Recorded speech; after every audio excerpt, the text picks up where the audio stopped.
Hello, thanks for tuning in to this little workshop on inversions. I've been teaching yoga virtually since early 2020, and I still have a good consistent group of people that shows up twice a week to practice with me virtually. And as you probably know, I put my classes on YouTube. Well, I've kept the classes pretty basic because when I'm not in the room with you, it's kind of hard for me to, work with form and make sure that everyone's safe.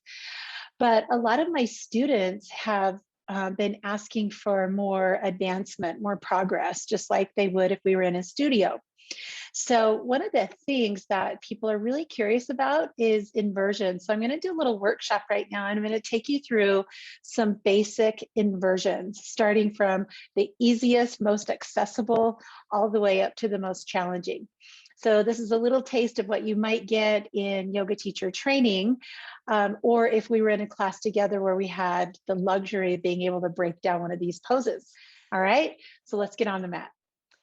Okay, so first of all, let's just look at what an inversion is and why we should practice inversions. So basically, in its simplest form, inversion is just going upside down. It's getting your head lower than your heart and your heart lower than your hips.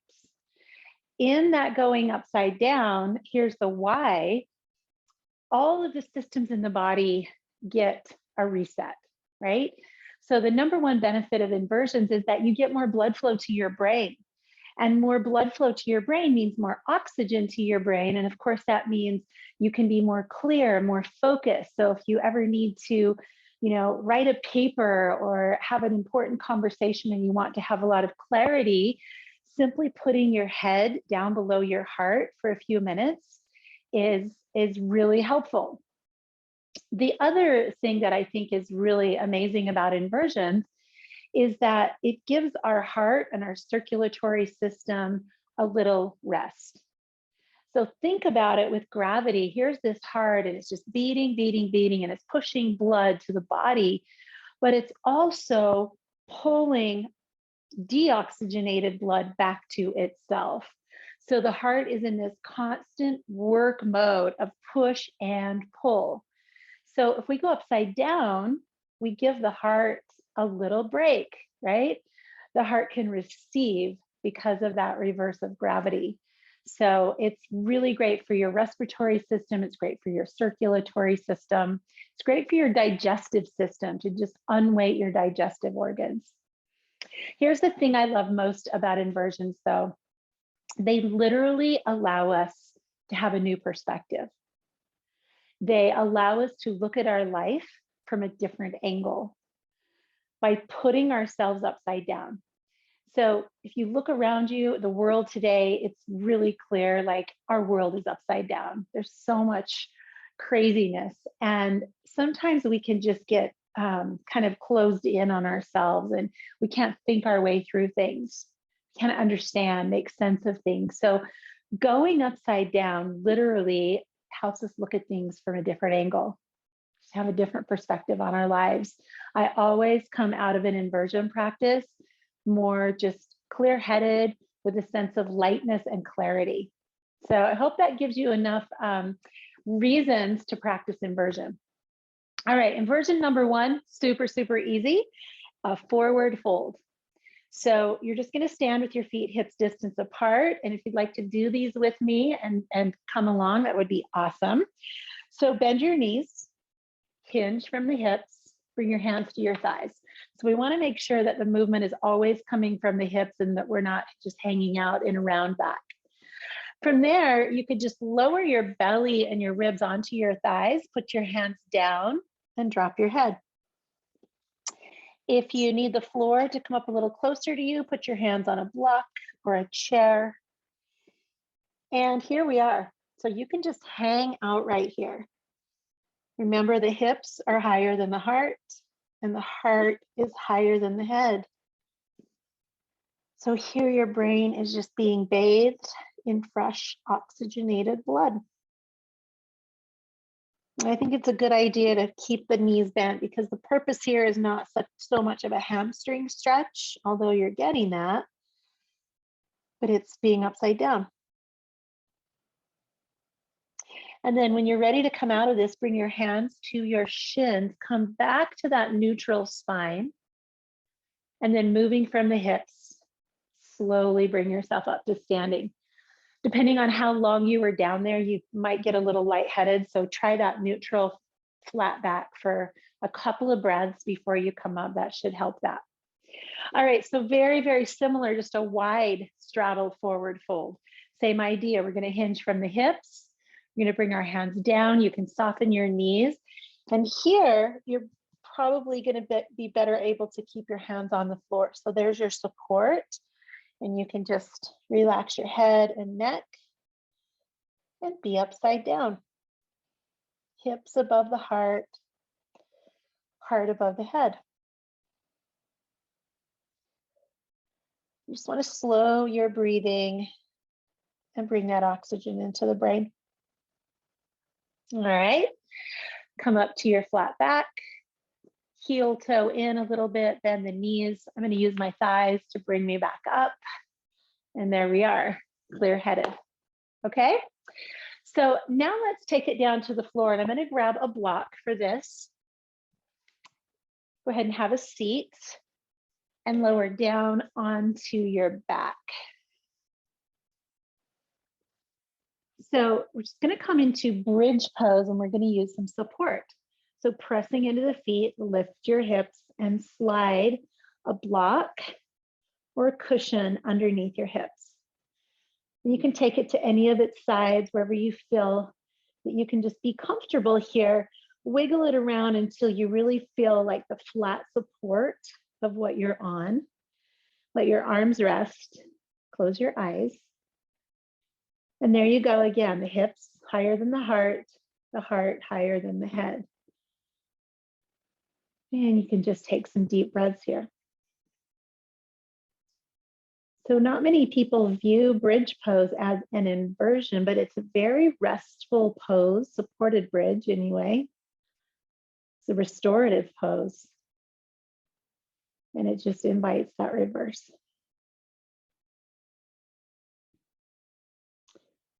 So from here, go ahead and come to the lowest side of your block, wiggle around until that feels really stable. And then let's take both of our legs up in the air. This is probably the most common inversion. And this pose is called Viparita Karani, or legs up the wall. And a lot of people do this actually with a wall. So you're welcome to scoot your hips close to the wall. And I always like to have my hips elevated. So now you've got feet above the hips, hips above the heart, heart above the head. So you can see that we just keep adding more inversion. So the prescription for these inversions is a minimum of 3 minutes, and as many as 20. This is an awesome inversion right before bed. This is really calming to the nervous system, calming to the mind. It's a really great pose to come into if you've been on your feet a lot. You can wiggle out your toes and you can just feel that fluid that's built up in the feet draining, coming back to the upper body.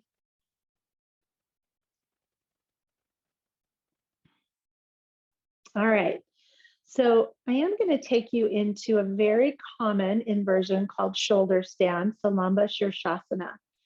But I want to just caution you that this pose can be risky to the neck.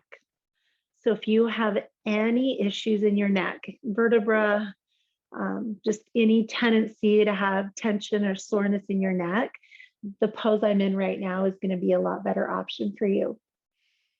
If you want to come into shoulder stand, I want you to promise me that you will keep your head looking forward toward your feet like I am right now.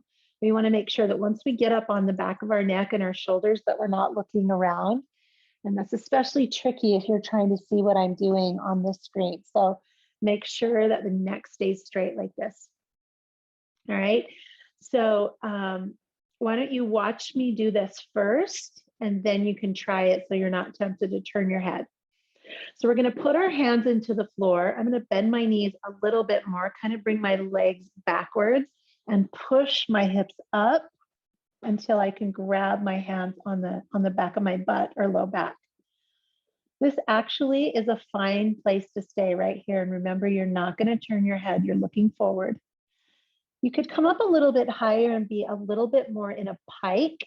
And that's safer because I've got a lot more weight on the backs of my arms and not as much weight on my neck. The fuller expression would be to start to straighten your body and bring your hands up onto your low back, right?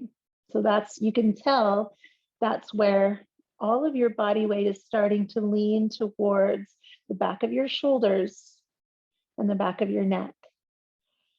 And, you know, in our society right now, where we're always hovering our necks over our devices, we already have a tendency to have pressure on the vertebra of the neck. So really just use this pose with extreme caution if you're choosing to use this pose. All right, so to come out of this, I bend my knees. I start to release the hands. Remember, you've got a block there. Come down. Take the block out. Okay, and just rest for a moment. And then I like to use my hands to just help my head up, grab the backs of the knees, and bring yourself up, okay? So I really can't emphasize enough how much I want you to just really take care of your neck with that one. Okay, moving on to the more challenging inversions. And so we're going to look at headstand now. And this is again, a place to really exercise caution. So before I show you headstand, I'm going to introduce you to a really fun tool or toy called Feet Up. Okay, so this is a little toy that you can purchase online. I think it's about $100. It kind of looks like a little kid's potty in a way. It's a little bench with a padded support right here.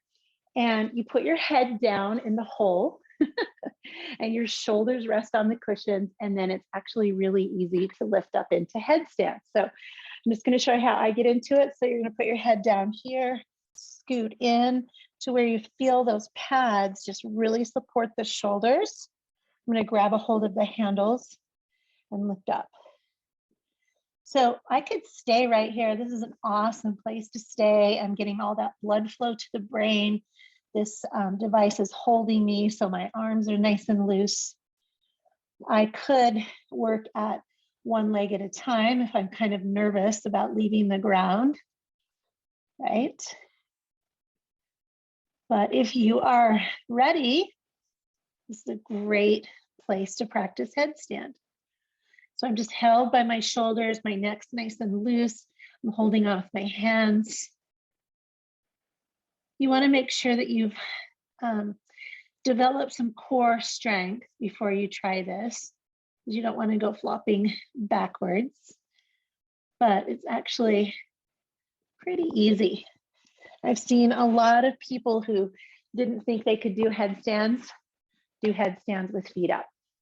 There are a lot more poses you can do with that, but that's headstand with the feet up. All right, so now let's try Salumba Shasana, supported headstand. This is another place where I just can't caution you enough to, I use the term a lot, stay on your own mat, to stay at the level of your practice where you are. So this is one of those poses where people get so excited to do the fullest expression, the final stop of the journey, that they miss all the building blocks in between. So I'm going to teach you the building blocks, and I really strongly encourage you to stay with one building block until you are so confident and solid there that you're ready for the very next one, right? And just take these one at a time. So the first thing I want to say about this is I strongly suggest that you do not do headstands this way. that you don't come into headstand with your hands on the floor and your head on the floor. That is putting all your body weight on your neck. These little cervical vertebrae are fragile, and you don't want to get all of your weight on these and then have even a little bit of wobbling. So I'm going to teach you a headstand like this, where you're going to interlace your fingers and your arms are going to be there. So you're literally standing on your forearms. Okay. All right. So you will have the opportunity to just push pause in between each one of these steps. But maybe watch me first and then go back and try it. All right, so step one, come down onto your forearms. You want to make sure your elbows are right underneath your shoulders, right? And try to keep them there. A lot of times we'll interlace our fingers and then take the elbows wider, and you've just lost the stability of your shoulders.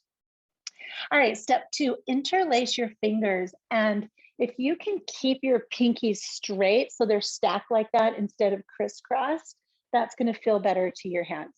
All right. So elbows under shoulders, hands interlaced, flip your palms up. That's step three. Step four, I'm going to put my head on the floor right next to my hands. So the crown of my head, like that soft spot on a baby's head, goes right on the floor. And then I scoop my pinky fingers in to fill up that little space between my head, the back of my head, and my hands, and the floor. Okay, so this is a great place to stay, folks. This is the first stop in learning headstand. And you are getting a lot of benefit here, right? The hips above the heart above the head, really great place to practice headstands. If you have a neck injury, this is a good place for you because you can see I can lift up off the floor. I'm unweighted. All right, step two, tuck the toes, lift your hips. And come on up now here. This is called headstand prep, and it's another wonderful place to stay.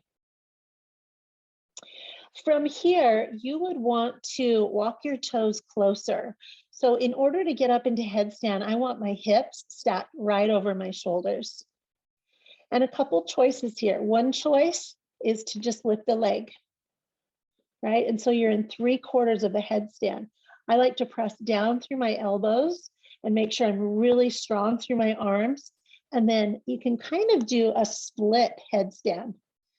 That's a little less scary because one leg forward, one leg back, you can kind of teeter-totter. And then the final piece is go super slow and bring your legs together. Core stays strong, eyes on one point. Breathe. And then to come out, lower down. And it's nice to just come into child's pose for a few breaths after you've been in that pose. Okay, so there you have it, a safe headstand. If you want to push play, rewind that, try the level where you find yourself, and then we'll move on to the next one. Okay, so for the next inversion, I moved my mat to a wall. We're going to do forearm stand, right? So your arms are going to be on the ground like this or like this, okay? And your head is going to be off the ground. So you're literally going to be standing your body weight on your forearms. Are you ready? Let's start with the easiest way. So I'm going to turn away from the wall. My toes are close to the wall, and I'm going to come down to my forearms. And then you can see which way feels best to your shoulders, hands flat or hands interlaced. All right. I kind of like hands flat, but I'll try it both ways for you. All right. So we're going to tuck our toes. Your heels are close to the wall. This pose is called Dolphin. Great inversion. Hips are higher than the heart is higher than the head. So you could lift one leg up in the air and just try that on both sides. Or you can put your toes on the wall, one foot, and lift the other. And we're going to lift our head forward. Okay, so the head's not touching the ground. Great place to play. All right, it's pretty safe. I would say cautions for this one would be shoulders. If you have rotator cuff injury or just super tight shoulders, this one's going to be a little harder for you. If you want to turn it around, in this one, you're safe to kick up. So in that headstand we just did, I'm going to say never, ever, ever, ever try to kick into that, because again, you have the weight on your neck. But in this one, you don't have weight in your neck. So if your shoulders are healthy, you can kick up in this one. All right, so we're going to take one leg up high. Let me get a little closer to the wall. All right. And a way to play with this is you just kind of teeter-totter, or you can take both legs up. You're going to press into your arms. See how my head's not on the ground. And down you go. Woo. Kind of hard to keep talking when you're in these, but good. So that's called forearm balance. And it's another really good one to play with, and just, be willing to stop where your body is on any given day. Okay, we have made it to maybe the most challenging inversion, handstands. We're going to learn to stand on our hands. Okay, so I'm going to teach you several different ways to get into handstand. And this is one of the playful inversions. It's also, it also invites us to kind of look at our fear. Okay, so once again, there will be one of these ways that we do this will work for you. Just be willing to stay where you are. Okay, so option one, this is how we used to get into these when we were kids. We're just going to kick up, right? So we're going to take a nice big step. We're going to put our hands on the floor. Our hands are going to end up about a foot away from the wall, and we're just going to kick our feet up to the wall. So I wouldn't do this against glass like mirrors. And I would do it against a good sturdy wall, at least your first time, because you kind of don't know how hard you're kicking. All right, so here we go. It takes a couple tries for me. And there we go. So you're going to look down. You're going to squeeze your inner thighs together. Try to come away from the wall. Zip up through the middle. And it's a fun place to play. So there was a time when I really wanted to get that, and I wanted to trust getting away from the wall. So I challenged myself to do that every day for 1 full minute. And it really helped. It helped me get over the fear of that. All right, another way to play with handstands is to already start with your hands on the floor. And see how I've got one knee bent under knee and one leg back. I'm just going to do little hops here. And I'm just going to try to suspend it in the air a little longer. And try that on both legs. And keep playing with that. That's kind of a fun thing to throw in if you're just in a regular class and you're in downward facing dog. Just try a little hop. Try a little hop. All right, progressively harder. Well, this one isn't necessarily, but you're going to come into a right angle. So see if you can make your body exactly 90 degrees, like an L shape. It's a wonderful place to practice handstand because you can press into your hands, feel the strength of your shoulders and your core, and you can lift a leg behind you. So you're literally in a handstand on the wall. Just got to get that other leg up there eventually. So that's an awesome place to practice.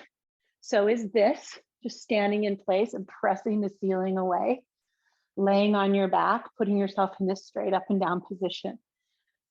So the next step would be flip around and put your hands where your feet were and your feet where your hands were.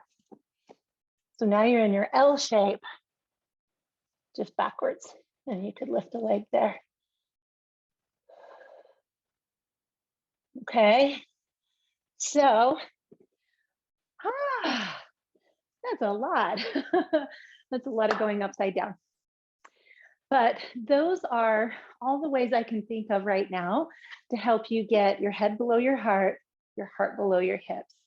I hope that one or two of those has gotten you excited to throw inversions into your practice.